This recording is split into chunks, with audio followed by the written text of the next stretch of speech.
What up guys, how you guys doing? I'm Talis and we're back with another how to slice. In today's how to slice video, we're gonna be checking out a awesome box skull monkey model. So let's go to the video. So this is the cheeky baboon. As you can see, this is a really nice articulated model. And in this video, we're gonna be checking out the best print settings to print it. So let's go. So over here in layers and perimeters, especially in layer height, we're going to be decreasing this value to 0.16 millimeters. By reducing this value, we're going to have more layers to print. It's going to take more time to print, but we're going to have a finer and better quality. Going over to vertical shelves, we're going to be leaving at 3, just because we want a really rigid model. So if a kid throws it in the wall, it's not going to break. Going over to infill, we're going to be printing with a 10% infill density. This way, we're going to get a really dense model with our gyroid infill pattern. Gyroid's a really nice infill. Going over to skirt and brim, let's analyze if this model really needs brim. So brim is a really nice feature to increase the surfaces of contact to the build plate.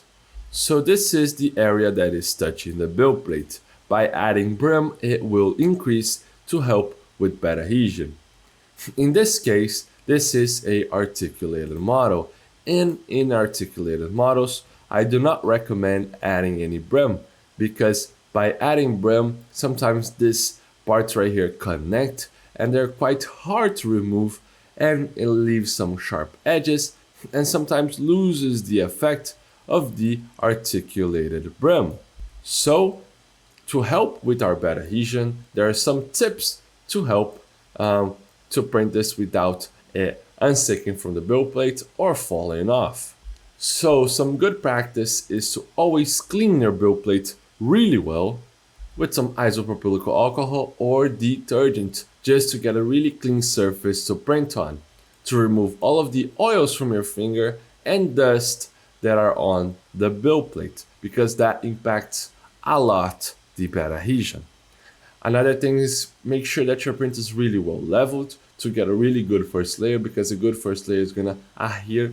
It's gonna make sure that the print is holds into the build plate, so it's really well solid and sticky. And feel free to add any adhesion such as glue stick or any other forms that you may like. So this is quite nice. We're not going to be adding any brim, but make sure you got a good surface to print on and a good bed adhesion.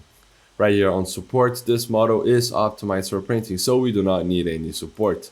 As for speed, you can be printing this at your standard print speed, so we do not need to change any of these values. If you're going to change any of these values for your specific profile that you may like, always to a lower. Never print faster than the standard.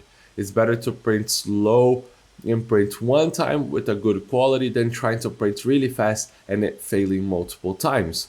Right here, the first layer I have reduced from 30 millimeters to 20 millimeters on the standard and the 3v3 SE. This is quite nice. Now we are ready to slice. So we have sliced, and it's gonna take 6 hours and 45 minutes to print.